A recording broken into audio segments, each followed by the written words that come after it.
What makes you, you?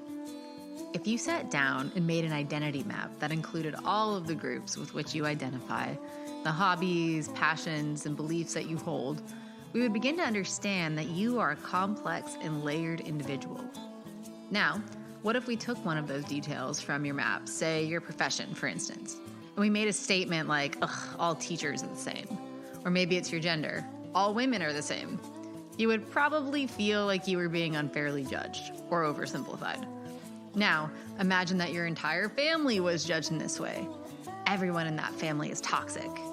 Or your entire state, those Californians are hopeless. Or your entire country, Americans, am I right? It can get pretty frustrating. This kind of lumping together of people happens all the time to Native communities. Think back to the times you saw Native people represented in film or television, books or advertisements. Usually you see a generic Native type person who is maybe wearing a headdress or turquoise and who grows corn. Here's the thing. Some Native communities might traditionally wear headdresses in turquoise and eat corn, but many do not. Now you might be asking, what's the big deal? Well, before settler contact, it was estimated that there were over 100 million Indigenous people living across the South and North American continents. These people represented thousands of communities, spoke thousands of distinct languages, and had a wide range of political structures, customs, spiritual practices, and more.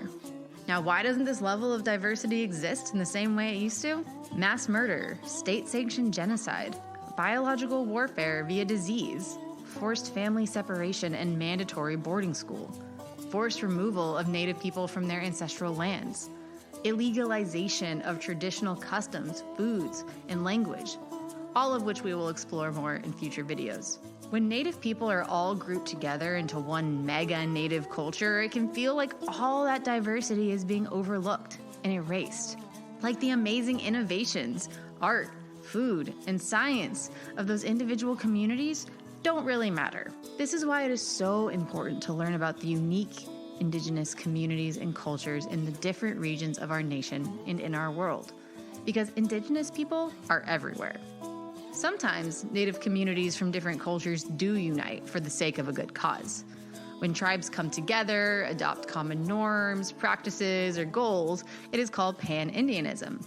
The reality is, Native people in the 20th and 21st centuries have often been able to make larger splashes in the political, environmental, and cultural arenas when they band together to uplift Native people collectively.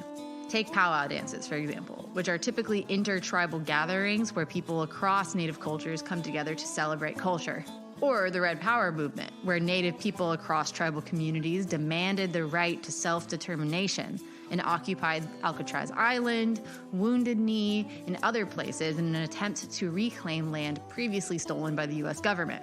This pan-Indian movement resulted in significant legislation being passed in favor of Native people, including the reversal of previous tribal terminations. Most recently at Standing Rock, tribal communities from across the nation traveled to support the Standing Rock Sioux tribe in their fight against the Dakota Access Pipeline.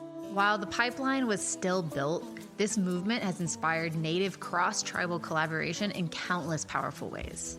Banding together in pan-Indian movements highlights the resiliency and collective strengths of Native people. But remember, it doesn't erase the fact that each tribal community has its own customs, beliefs, languages, and more.